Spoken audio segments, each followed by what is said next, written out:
listening to your radio homes for the Megacast, 89.3 WBLD Orchard Lake and 88.1 WBFH Bloomfield Hills. Today's edition of the Megacast begins now.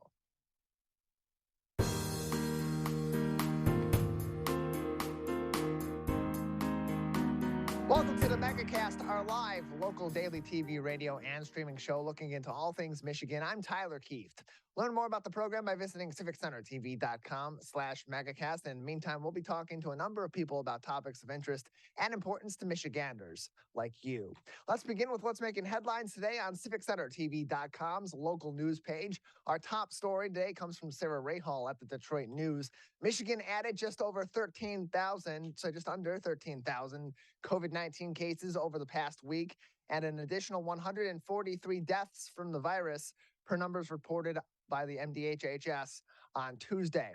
That's an average of about 1,840 cases per day, a 12% decrease from metrics just a week ago. As of Monday, 6.9% of state hospital beds were occupied by COVID-19 patients, a much more sunny number than the 24% occupation of hospital beds in January. President Joe Biden recently declared that the pandemic is over, despite that doctrine by the president, whom does not possess a medical degree of any kind. The New York Times reports that at least 400 people in the U.S. are dying from the virus each day at this time. Also making headlines today on civiccentertv.com's local news page from Susan Selesky at the Detroit Free Press. Shoppers who recently bought produce from Country Gardens brands may want to think twice before consuming those products. State agricultural officials are urging Michiganders to toss this produce into the trash due to potential health risks.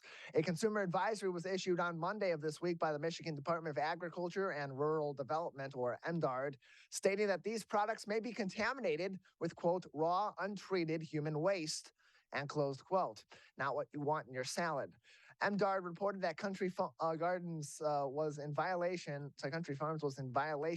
of state food law, practicing using, quote, raw, untreated human waste on fields where produce was grown for sale to local grocery stores and direct sale, and closed quote. This is, of course, as stated, a violation of state food law. It may also violate additional state law as well as some federal laws as well. Bush's Food Market locally issued a recall on such products, warning customers of contamination dating back as far as August 1st.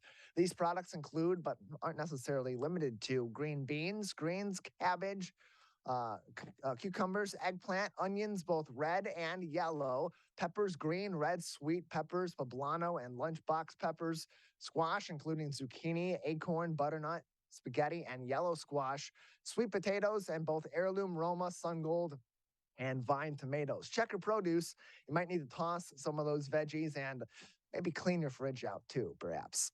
Finally, making headlines today on civiccentertv.com's local news page from the Associated Press via MLive.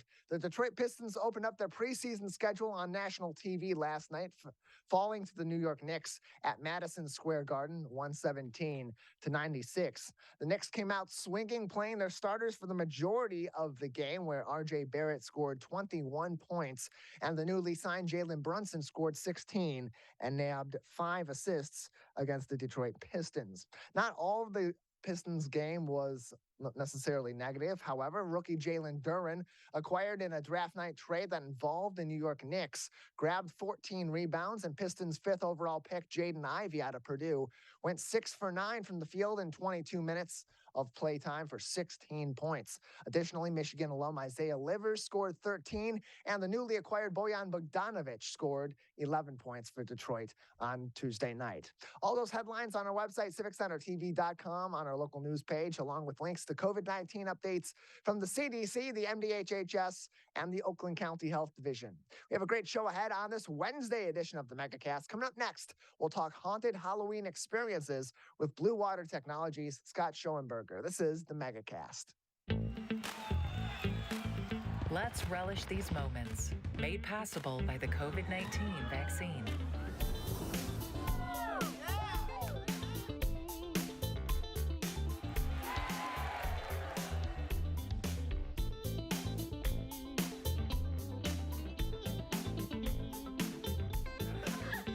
Keep the festivals going by keeping yourself protected and your COVID-19 vaccines up to date. Can I ask you a question? Why do you want to get the COVID-19 vaccine? I don't like getting sick. The virus will die. It will be easy to not catch it. Keep my family safe and keep playing soccer. Because I love being vaccinated. What's your hope for everyone? I hope everybody gets the vaccine. To keep safe and strong. Be happy, having fun everywhere. Everyone stay safe and hope you get the vaccine. Let's whoop it up for these moments. Made possible by the COVID-19 vaccine.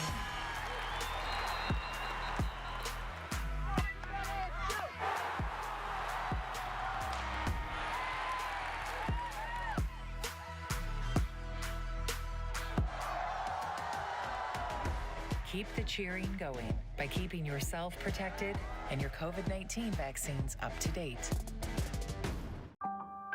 In the face of COVID-19, staying healthy is important. And now the same is true as we face the flu. Influenza has the potential to infect millions, putting lives and the healthcare system at risk. Fortunately, it's easy to protect yourself. The flu vaccine is safe and effective, and with COVID-19 still spreading, it's essential. To see how you can hit this virus head-on, visit michigan.gov/flu. Now that the vaccine is available for children 5 and up, why do you recommend it? Kids are part of the community and they can spread COVID.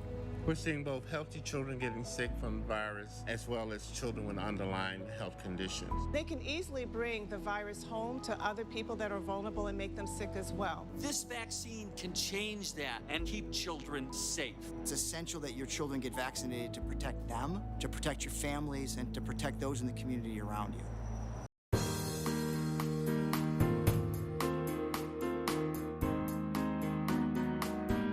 Welcome back to the Megacast, our live, local, 5 days per week TV, radio, and streaming show about all things Michigan. I'm Tyler Kieft. Learn more about the program on our website, civiccentertv.com/megacast, where you'll find more information on all of our partnering stations across the Great Lakes state, including My Michigan TV, and find all of our full programs and individual interviews on demand. Joining us now on the Megacast is Scott Schoenberger, the managing partner of Bluewater Technologies, on today's edition of the Megacast, where he soon and his team will soon be turning the Birmingham 8 Theater, the classic theater in downtown Birmingham, into a great Halloween experience. Steve, thanks for being with us. Steve, are you able to hear me? Having some technical issues with Steve. We'll take another break. We'll come right back on the Megacast, and we'll get to Steve in just a moment. You're watching and listening to the Megacast. Let's savor these moments. Made possible by the COVID-19 vaccine.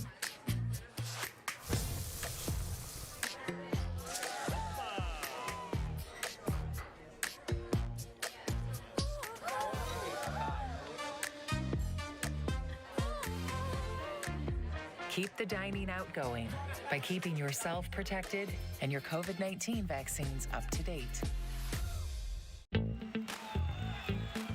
Let's relish these moments, made possible by the COVID-19 vaccine.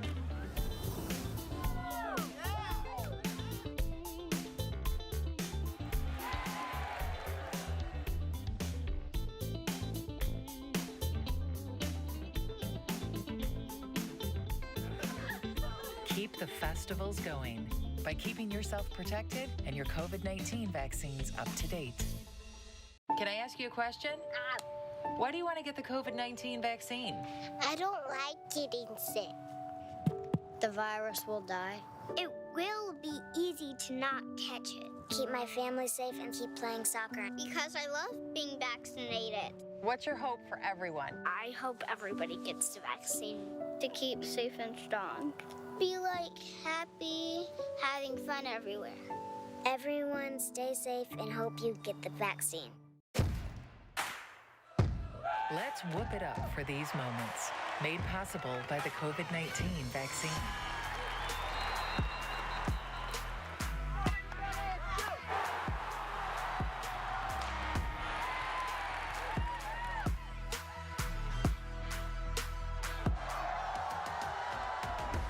Keep the cheering going by keeping yourself protected and your COVID-19 vaccines up to date. face of COVID-19, staying healthy is important. And now the same is true as we face the flu. Influenza has the potential to infect millions, putting lives and the healthcare system at risk. Fortunately, it's easy to protect yourself. The flu vaccine is safe and effective, and with COVID-19 still spreading, it's essential. To see how you can hit this virus head-on, visit michigan.gov/flu.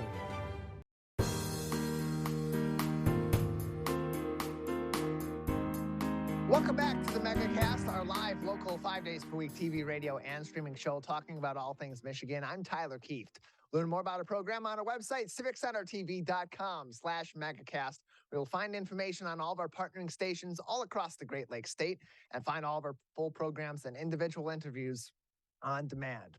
Since its opening in 1927, there have been rumors circulating around that the Birmingham 8 Theater in downtown Birmingham may be haunted. Pretty soon, it will be haunted thanks to the people at Bluewater Technologies. Joining us now is their managing partner, Scott Schoenberger, on today's edition of the Megacast. Scott, thanks for being with us. Hey, Tyler, thanks for having me. Appreciate having you on. So for the first time, the Birmingham 8 is going to be turned into a haunted theater experience. It's really it's very unique for an actual theater, a classical theater like the Birmingham 8, to have something like this be housed in its building during this time of the year. Tell us about this experience. And first off, how did this come to be an experience here at the Birmingham 8, which of course now is owned by Emagine Entertainment? Sure. So Bluewater, our company, puts on a number of themed attractions around the state and around the country, really. And through some mutual acquaintances, we were connected with the people at Emagine, and they are very innovative, very forward-thinking. There's a number of really cool new concepts that they're bringing to market for a theater group. And one conversation led to another, and they decided they wanted to try putting on a holiday experience with us. And we settled on the Birmingham 8 Theater, partly because of its rich history and also because of its great location. And so we shut down the entire theater for the entire month of October. It's closed. It's closed now. It's not playing movies at the moment. And we retrofitted it with a lot of tech, a lot of scenic, and essentially created this haunted theater experience. So there's 2 floors. The top floor is much more theatrical. There's still plenty of jump scare moments. And then the first floor has become more of a traditional haunted house type experience with a number of different mazes and rooms to make your way through. So Scott, how long has this been in preparation, or has this been in the planning stages? And now you get to execute that. Now that we're in the month of October, just how big of an undertaking has this been? How many people have been involved to make this happen right here in our local area at the Birmingham 8? It's been a few month process.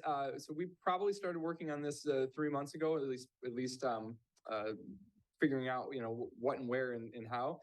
For the last 2 weeks, 3 weeks, we shut the theater down and have had teams of people, a few dozen people in there, just pulling chairs out and storing those off site so we could make room for some of the other pieces that we're bringing in.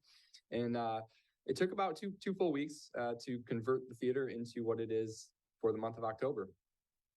And so there's a couple of different experiences. It depends on what people want to experience and just how much of a haunted time they want to have at the Birmingham 8. There are 2 different kinds. There's the family-friendly haunted experience that's recommended for ages 5 to 12. It's going to be Fridays through Sundays, 2 p.m. to 5 p.m., about a half-hour experience per session. Then there's one that's a little bit of a next step, quite the next step actually, by title, the blood-curing adult haunted experience for those 13 and up. Tell us the difference between these 2. One, I would imagine, much more severe than the other. Sure. So the family friendly is Saturday and Sunday. It's 2 p.m. to 5 p.m. and it's really toned down. So there's a few of the rooms that we just had to close off. We can't open them just because the scenic display that's in them is probably not age appropriate. But we do turn the lights on. We turn the lights up a little bit brighter. There's still the fog machines running. The mazes are open, and there's a number of different activities suited for younger children and families. So There's Blake Cider and Donuts. There's create little stations that you can create mummies and little ghosts. There's face painting and balloon artists and some performers. So really just a fun, family-friendly daytime activity. The evening experience is definitely more suited more for an adult crowd. It's designed to give you some scares and give you some jumps. So opening day, we saw a handful of people tap out and leave early. So I'll take that as a good sign that we're doing things right. So that experience, again, taking about a half hour to get through. And on site, there's plenty of concessions. The folks at Emagine do a wonderful job with that. It's very similar to how they operate for their normal movie experiences. And then there's a full bar open for those 21 and up, and there's a little lounge area that we put together in the lobby with camera feeds in each room. So after, you can kind of sit and watch and enjoy watching others get spooked.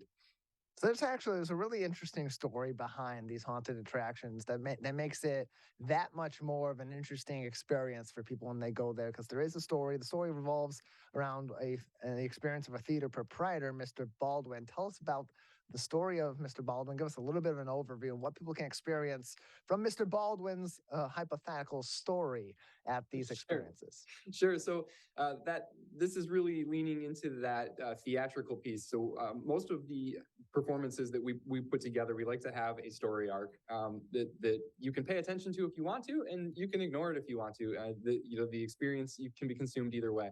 But this particular story revolves around Mr. Baldwin, or Dr. Baldwin, and just a number of terrible atrocities that he performed in the theater long ago, and the ghosts of the people who he tortured are now haunting the theater.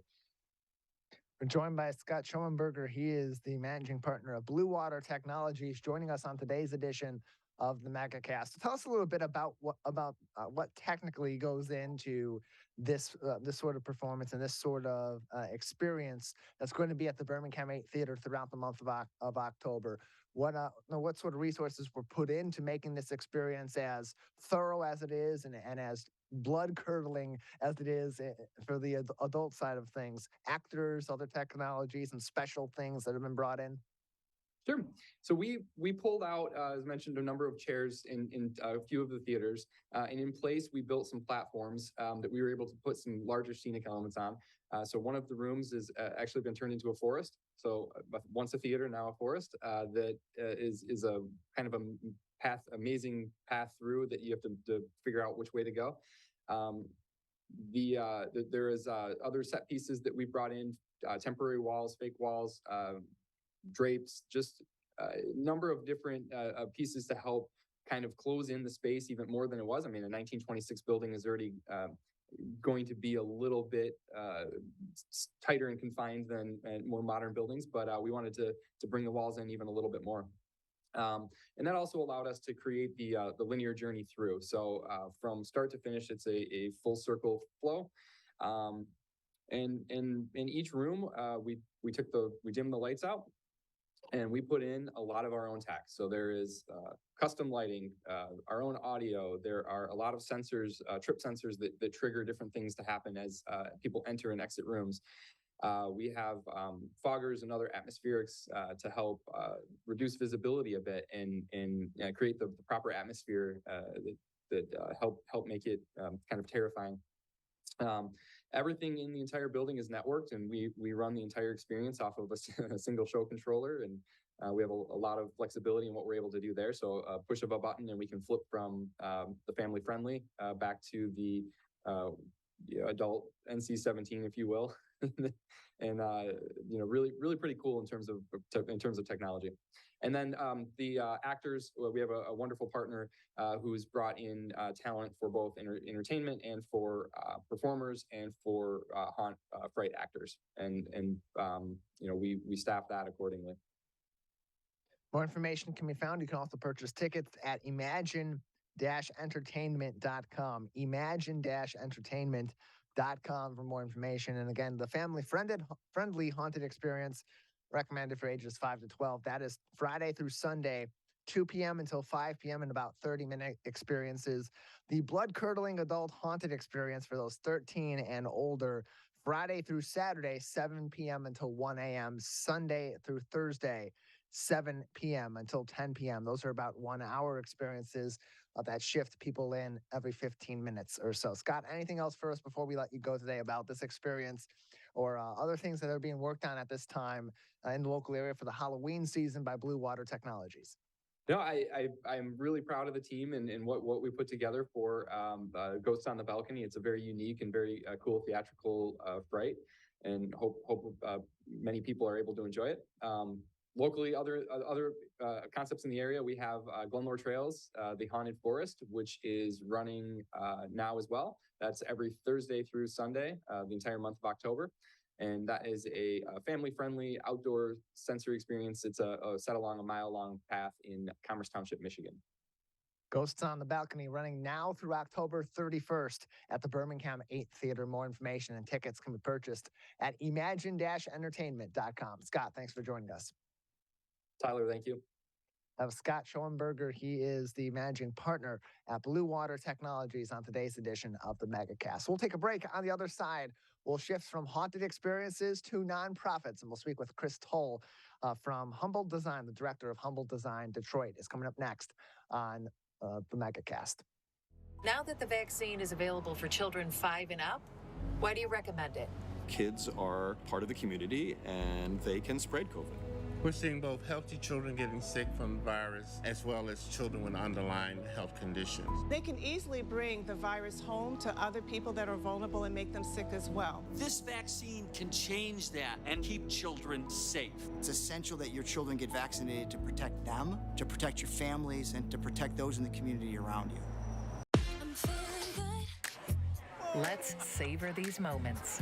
Made possible by the COVID-19 vaccine.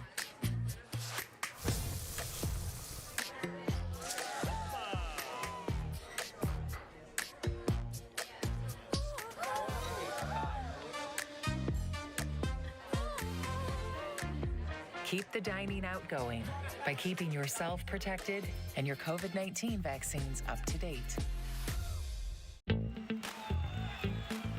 Let's relish these moments, made possible by the COVID-19 vaccine.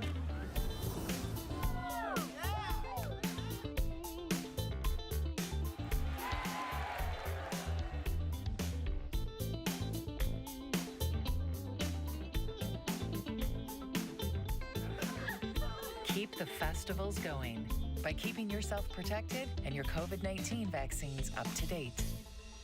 Can I ask you a question? Why do you want to get the COVID-19 vaccine?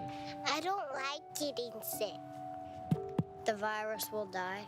It will be easy to not catch it. Keep my family safe and keep playing soccer. Because I love being vaccinated. What's your hope for everyone? I hope everybody gets the vaccine to keep safe and strong. Be like happy, having fun everywhere. Everyone stay safe and hope you get the vaccine.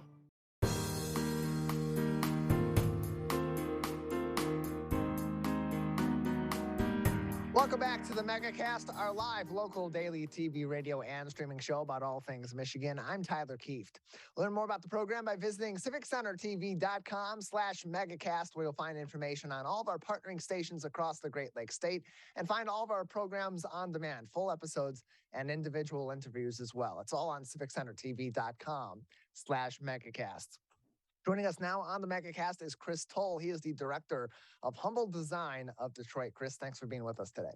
Sure, great to be here. Appreciate you having us. Yeah, good to have you with us today as well. For those that aren't familiar with the work of this nonprofit, tell us about Humble Design, the ways that it helps people right here in our local communities. Absolutely. So yes, like you just said it, we are a nonprofit. And you have up on the screen there, Togetherness to End Homelessness, which is what we are all about. Our mission is to transform lives and transform communities, and our local community right here in Oakland County and in Metro Detroit, by fully furnishing the homes of families, veterans, other individuals that are emerging out of homelessness, who've coming out of shelter. Their journey into homelessness or housing instability has come to an end. They have a new place to live. However, that is place when you're coming out of shelter, you don't have anything. That That new home, that new apartment is empty, and that's where we come in. We use donated furniture and household goods from donated by the community, and our design teams work with our clients when they refer to us to create a design for their new home, and then we go in and fully furnish that. So take us through a little bit of that process. How are people referred to Humble Design, and who are they referred by? So we partner, so we serve Wayne, Oakland, and Macomb counties. We partner with 26 different agencies and shelters. So out here in Oakland County, and we work out of Pontiac. Our main warehouse, where I'm sitting right now, this is our conference room, is in Pontiac. But we serve all of our clients out of our Pontiac warehouse here, where all of our goods are stored outside these walls right behind me here. But we work with 26 different agencies and shelters. So here in Oakland County, that's places like Lighthouse, Haven, Hope Shelters. Down in Detroit, we work with the City of Detroit's Community Health Corps. We work with COTS. We work with CAS Community Services. We work with, over in Macomb, we work with the Macomb VA. We work with,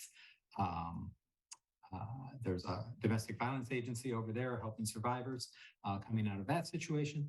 So those folks, when they're with their agency or their shelter, they're getting services, kind of wraparound services for helping find housing, employment, helping kids, family needs, all those kind of things. And when they find that new housing and they're placed into there, they've got their lease, they're ready to go. That agency that we are partnering with, so Oakland County, for example, Lighthouse will refer that client over and say it's a mom and her kids.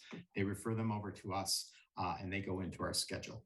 We don't, because of the strength of our partnerships with the shelters and the agencies, we don't need to vet those clients any further. We know they are on a good path. They've got a plan. We are now helping them with that next step in stability by then fully furnishing that home.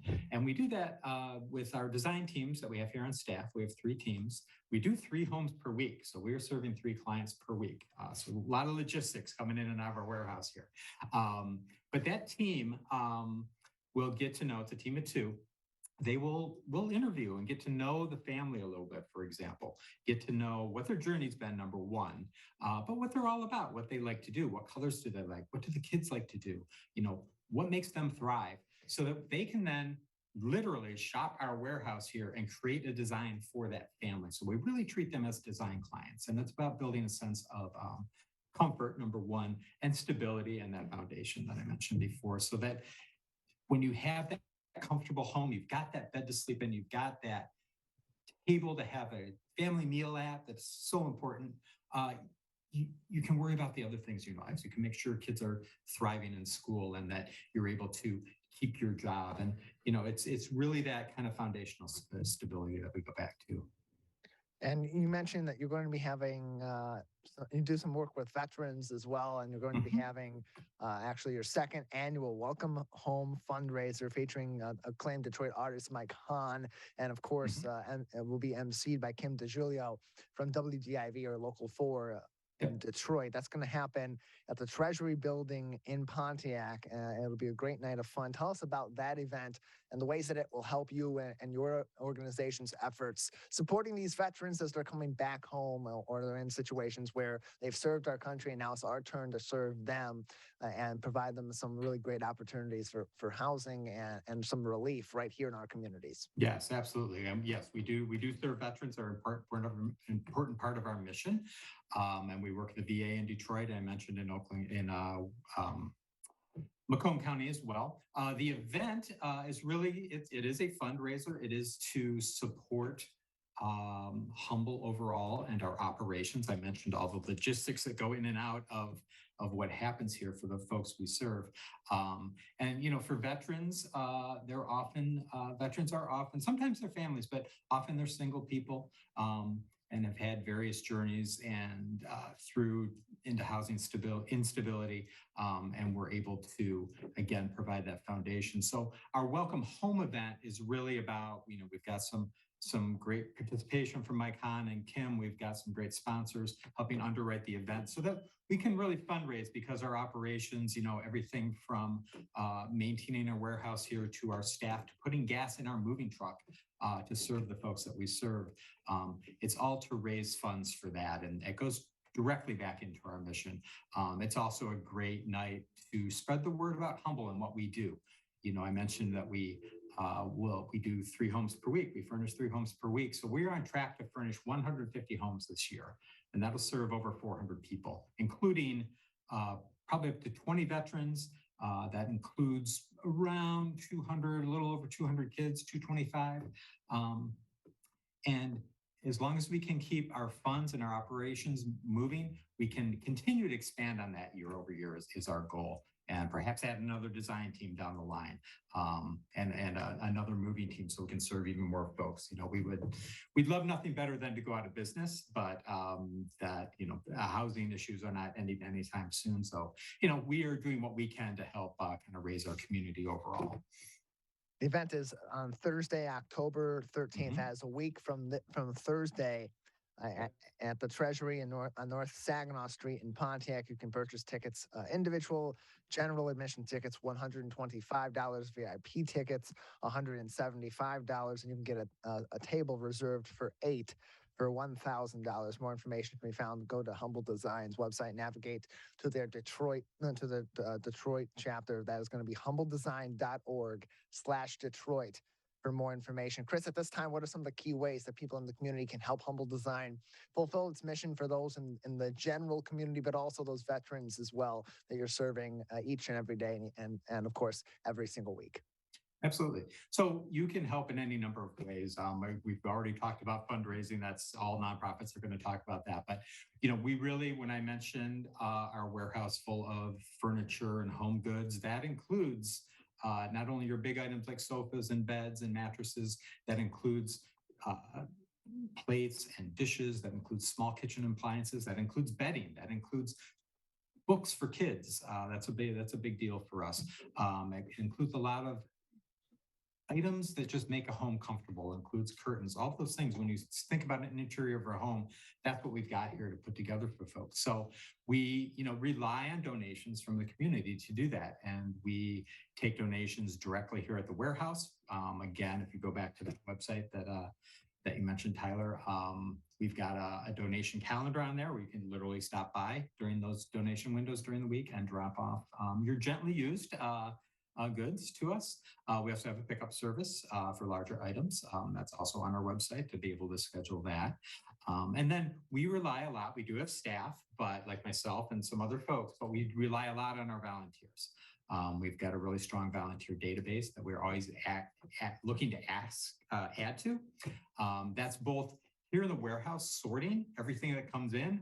A lot of items come in, and we rely on volunteers getting to know our warehouse. It's actually pretty organized, kind of like a department store. They get that all sorted around the warehouse. And then when we actually go out and furnish the homes, which 3 times a week, we take volunteers with our team to help, get in there and spend the day furnishing that home, setting the table, hanging curtains, making beds, all of those kind of things, setting up the kitchen.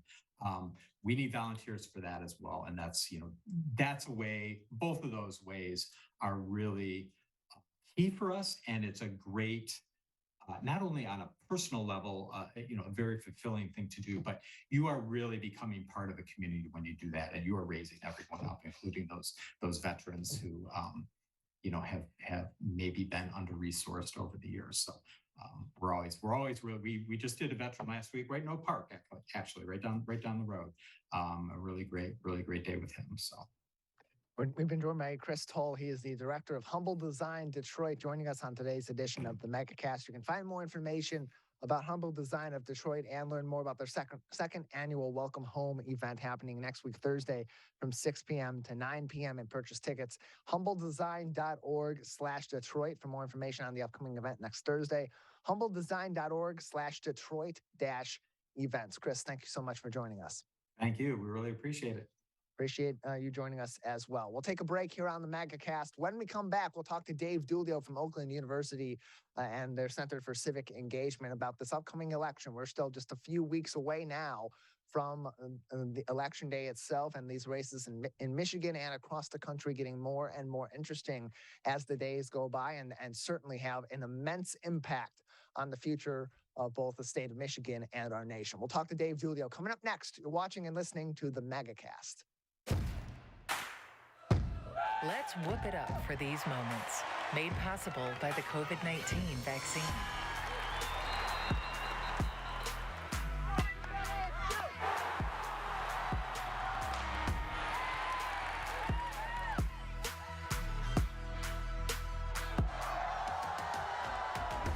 Keep the cheering going by keeping yourself protected and your COVID-19 vaccines up to date.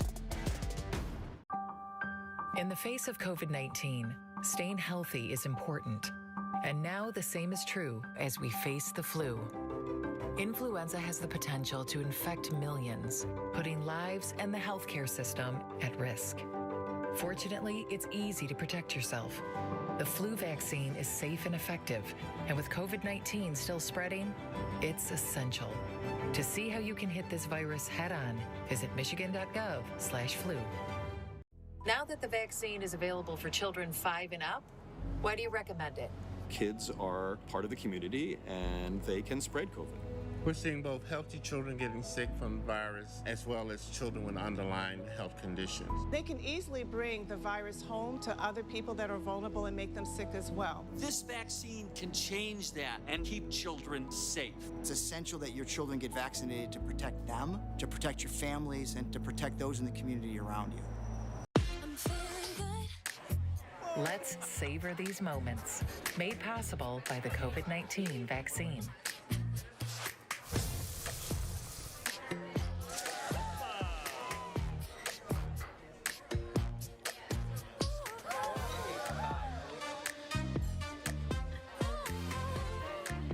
Keep the dining out going by keeping yourself protected and your COVID-19 vaccines up to date. Let's relish these moments, made possible by the COVID-19 vaccine.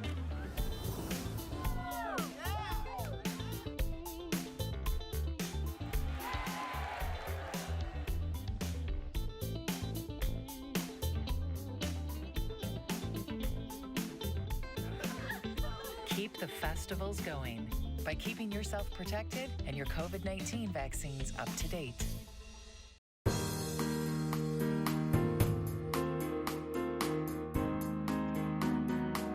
Welcome back to the Megacast, our live local daily TV, radio, and streaming show about all things Michigan. I'm Tyler Kieft. Learn more about our program by visiting civiccentertv.com/megacast, where you'll find more information on all of our partnering stations and find our full shows and individual interviews on demand. Joining us now from Oakland University is a professor of political science and their director of the Center for Civic Engagement. Dave Dulio is with us once again on the Megacast. Dave, thanks for being with us. Hey, good morning, Tyler. Appreciate it. So we're just a little bit under a month away from Election Day proper here in Michigan and across the country. That will certainly have an immense impact on the future of politics, both in Michigan and across the United States. In the state of Michigan, lately we've seen an increase in presence from Republicans across the nation, in particular Donald Trump, who had a visit here in the state very recently over the weekend to stump for candidates Tudor Dixon, Matthew DePerno, and Christina Caramo as well. Being that the results of the 2020 election and Michigan's impact on both that election and, of course, 2016 were so immense, this is a key state for Republicans and Democrats alike. At this time, we're showing that Tudor Dixon's deficit to Governor Whitmer in the polls for governor are stretching to nearly 20 points. So right now, with this being such a key state for the Republicans, just how critical of a focus are they putting on Michigan, knowing that these leads in those key positions are so far apart? Yeah, Tyler, I think Michigan has been, is currently, and is going to continue to be a key state for federal politics. And, that'll be seen this time around in the battle for control of the U.S. Congress, both the U.S. House and the U.S. Senate. And then looking ahead a couple of years, it'll be a battleground state, a competitive state in the 2024 presidential cycle. As it relates to 22 at the top of the ticket, though, I think, you mentioned the poll of, I think the one you're talking about is from the Detroit News. Yes. And Channel 4. Yeah, they've got Tudor Dixon down 17 points. But there's another poll out there that has got her down 6, and it's from an outfit called the Trafalgar Group, who they're a little, I would say, tight-lipped about how they do their polling, but you can't argue with their results. They have been one of the more accurate firms over the last couple of cycles, especially in statewide elections. So, it's a matter of, are they right this time? And, or is that Glenn Gariff poll that the Detroit News published, are they right? Well, we'll wait and see, right? That's one of the things about pre-election polling. But I should say too that it's a really hard job that pollsters have these days.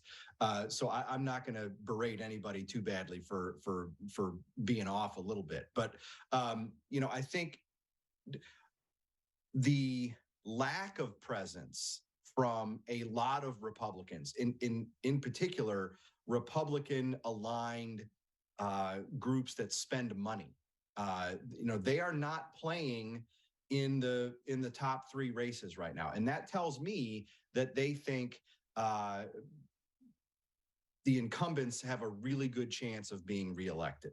So I think it's different when Trump comes. Certainly, that was to boost the ticket and energize the base, at least the Trump wing of the Republican base.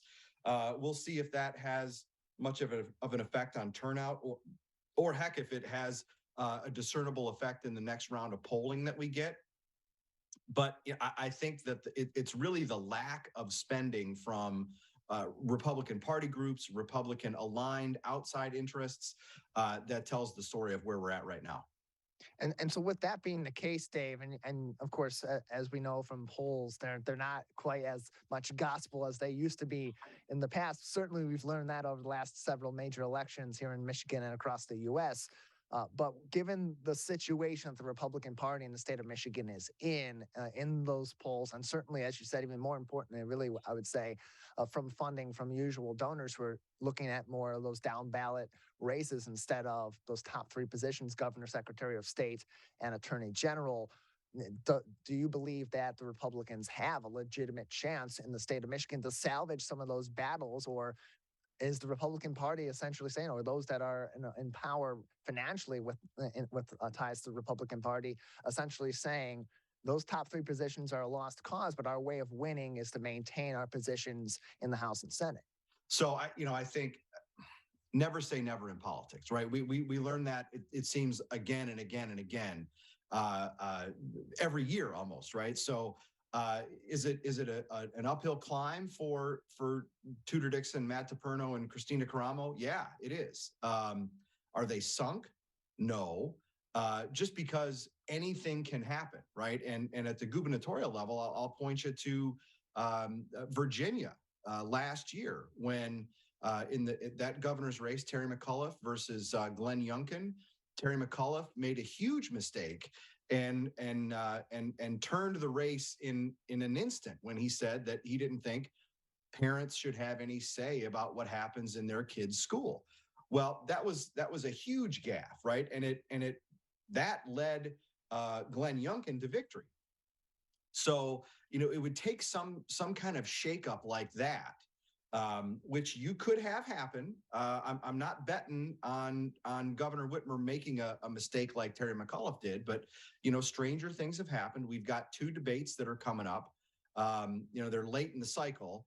So and with so many absentee ballots out there, the question is, are they going to be, even if something were to shake the race up, will it happen too late for it to really matter? But uphill climb for sure. I think you're seeing a lot more action by Republicans and Republican aligned groups at the U.S. House level. You've got several competitive races. We'll see how competitive they end up being, but you've got John James versus Carl Marlenga. There's money being spent there. There's money being spent across the state in the 3rd congressional districts. John Gibbs versus Hillary Scholten. We'll see how that shapes up at the end of the day. But the Democratic campaign committee is spending millions in that race against John Gibbs. And at the top of the list, well, there's also the Kildee Paul Young race in up near Flint and North. But the big one is the Slotkin Barrett race over in that Lansing-based district, the new 7th.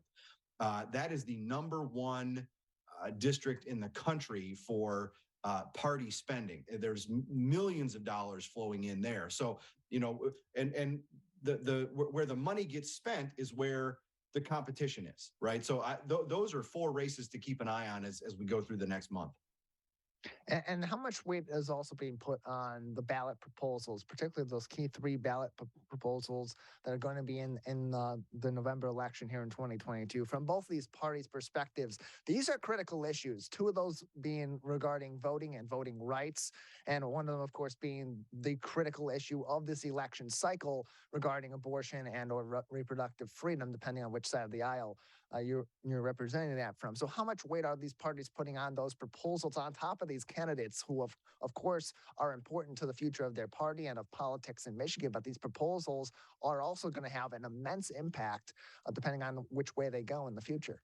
Yeah, we're seeing the impact of Proposal 3, the abortion proposal, reproductive rights proposal at right now, and it has energized certainly the Democratic base, and it is an issue. It is the issue really that the Whitmer campaign and its allies are using to hammer Tudor Dixon, and it is one of those issues that the Whitmer campaign has used to define Tudor Dixon to the electorate, and that is having a huge effect, I think. And we'll go back to that Detroit News Channel 4 poll. It had Tudor Dixon's favorable, unfavorable rating. The favorable rating was at 17%, right, which is astonishingly low. And I have to imagine that is in large part because of the Whitmer campaign's ability to define Tudor Dixon around the issue of abortion. You mentioned that the debates for particularly the gubernatorial debates are happening late in the election cycle this year. How much of an impact do you believe those may have, if any, on voters who in some cases have already made their decisions and are submitting their absentee ballots, but particularly for those that are going to the polls or submitting their absentee ballots late in this cycle? Yeah, it depends on what happens. They may have little to no effect. They might have a big effect. And it's, the reason, look, the way that these have shaped up is that both candidates want to do these in a way that is beneficial to them, right? The Whitmer campaign wants them late because they know that the absentees a lot of folks are going to submit those absentees early. The Dixon campaign wanted debates early for the exact opposite reason, right? So they're both hoping to use them to their advantage. So I would imagine that the Dixon campaign is looking at these as an opportunity to knock the governor down a couple notches, and the governor is going to go into them trying to, I would imagine, sort of play defense and not give up too much, right? So if they can, we'll see whose game plan wins out in the first one here coming up on the 13th.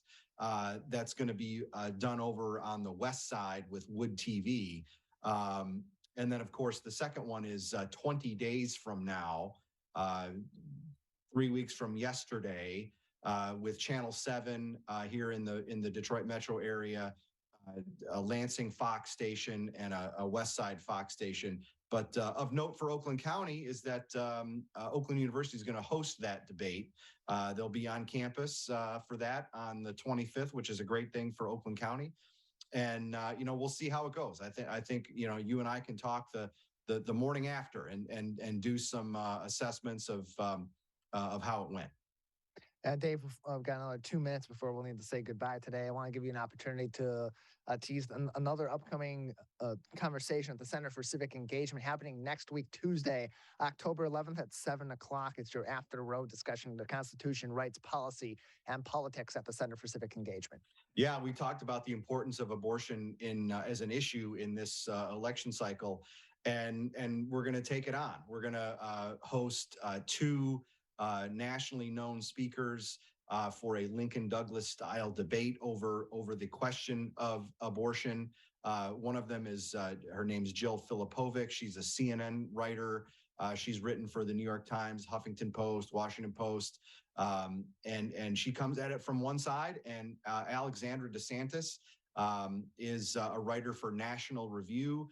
She's just written a book on the topic, and she comes at it from the other perspective. What we're trying to do here is not change anybody's mind, right? We're not saying you come here and listen to these folks and you'll have your mind changed or you'll have an epiphany of some kind. That's not it. What we want to do is really demonstrate that even on this most divisive, most emotional issue that might be out there, folks can have a disagreement about it and do it in a respectful and civil way, right? We look at this as an opportunity to model civil behavior and tone when discussing hot button issues, and to and really demonstrate that there's a way to do it in a way that people don't leave a conversation hating each other.